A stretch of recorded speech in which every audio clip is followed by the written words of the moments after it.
गरीब समझकर किया अपमान, वही निकला कंपनी का असली मालिक। दोस्तों, कुछ कहानियां जिंदगी बदल देती हैं और कुछ इंसान की पहचान। आप सुन रहे हैं आर माइस्टिक स्टोरीज, जहां हर कहानी सिखाती है इंसानियत ही सबसे बड़ी ताकत है। तो चलिए शुरू करते हैं आज की कहानी। गरीब समझकर किया अपमान, वही निकला असली मालिक। सुबह के ठीक 9:15 थे। मुंबई के सबसे बड़े टेक ऑफिस इनोवेट्रा प्राइवेट लिमिटेड के बाहर कर्मचारियों की भीड़ लगी थी। हर तरफ चमचमाती कारें, महंगे सूट और हाथों में स्मार्टफोन। हर कोई जल्दी जल्दी अंदर जा रहा था, जैसे जिंदगी अब बस एक रेस बन चुकी हो। इसी भीड़ के बीच एक सादा कपड़े पहना युवक धीरे धीरे ऑफिस की ओर बढ़ा। उसका नाम था आरव। हाथ में पुराना बैग, पैरों में धूल भरे जूते, लेकिन चेहरे पर गहरी शांति। लोगों ने देखा और नजर फेर ली, क्योंकि वो उन्हें एक आम सफाई कर्मचारी जैसा लग रहा था। पर किसी को नहीं पता था, वही आरव इस कंपनी का असली मालिक था। वह विदेश से एमबीए करके लौटा था और उसने तय किया था कि पहले अपने कर्मचारियों को परखेगा, बिना अपनी पहचान बताए। कौन सच्चा है, कौन झूठा, कौन इंसान है और कौन सिर्फ दिखावे का गुलाम। आरव ने झाड़ू उठाई और ऑफिस की लॉबी में काम शुरू किया। अचानक पीछे से एक तेज आवाज आई, ए सुनो, जरा जल्दी करो, मीटिंग शुरू होने वाली है। वो थी रिया, कंपनी की असिस्टेंट मैनेजर। महंगी ड्रेस, हाई हील्स और चेहरे पर घमंड। रिया ने आरव को ऊपर से नीचे तक देखा और बोली, किसे रखा है ये? इतना स्लो काम करता है? यहां भी प्रोफेशनलिज्म चाहिए, समझे? आरव ने सिर झुका लिया और बस धीरे से कहा, जी मैडम, अभी कर देता हूं। रिया मुस्कुराई, पर वो मुस्कान ताने से भरी थी। पास खड़े कुछ कर्मचारी हंस पड़े। किसी ने कहा, लगता है गांव से आया है। दूसरे ने कहा, शायद पहली बार लिफ्ट देखी होगी। आरव कुछ नहीं बोला, बस झाड़ू लगाता रहा। पर मन ही मन उसने तय कर लिया, वो सब याद रखेगा, हर चेहरा।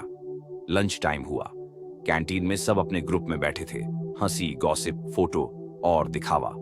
आरव एक कोने में बैठा था। उसने डिब्बा खोला, सादी रोटी और आलू की सब्जी। तभी एक बुजुर्ग कर्मचारी आया, मनीष नाम था उसका। वो बोला, बेटा, नई नौकरी है ना, घबराना मत। यहां लोग जुबान से बड़े हैं, दिल से नहीं। आरव मुस्कुराया, आपको कैसे पता? मनीष बोला, 20 साल से हूं यहां, हर चेहरा पढ़ लिया है। आरव ने उसकी बातों में सच्चाई महसूस की। वो गरीब था, लेकिन उसके अंदर इंसानियत की अमीरी थी। अगले दिन ऑफिस में हंगामा मच गया। कंपनी के फंड से पैसे गायब हो गए थे। सबकी नजरें सफाई कर्मचारियों पर थीं। रिया आई और चिल्लाई, मुझे पता है ये किसने किया, वही नया लड़का आरव। पूरा ऑफिस चुप था। आरव ने कहा, मैडम, मैंने कुछ नहीं किया।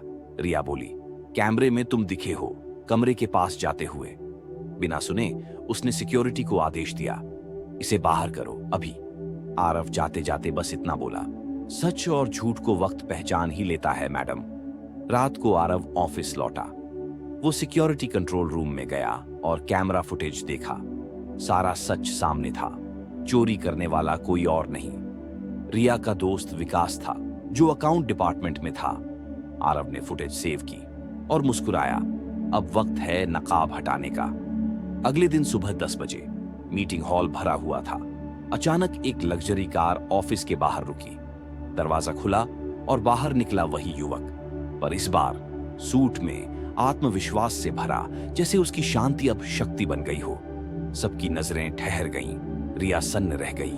आरव मंच पर गया और बोला, आप सब मुझे पिछले कुछ दिनों से देख रहे हैं, पर आज मैं अपने असली रूप में हूं। मेरा नाम है आरव महाजन, इस कंपनी का नया मालिक। पूरा हॉल चुप था। फिर स्क्रीन पर फुटेज चला, जिसमें असली चोर विकास था। आरव बोला, कभी किसी की गरीबी को उसकी सच्चाई मत समझो। मैंने देखा कि यहां इंसानियत से ज्यादा पद की पूजा होती है, लेकिन अब ये कंपनी बदलेगी। फिर उसने मनीष को बुलाया और कहा, मनीष जी, आज से आप इस कंपनी के ह्यूमन वैल्यूज सुपरवाइजर होंगे, क्योंकि आपने जो ईमानदारी दिखाई है वही असली ताकत है। रिया की आंखों में आंसू थे। वो बोली, सर, मुझे माफ कर दीजिए, मैंने घमंड में गलती की। आरव मुस्कुराया, गलती हर कोई करता है, पर जो उसे स्वीकार करे वही सच्चा इंसान है। कभी किसी इंसान को उसके कपड़ों या काम से मत आंको। इंसान की असली पहचान उसके कर्म और ईमानदारी में होती है। कपड़े, पद और पैसा बदलते हैं, पर चरित्र हमेशा याद रहता है। अगर ये कहानी आपके दिल को छू गई तो इसे लाइक करें, शेयर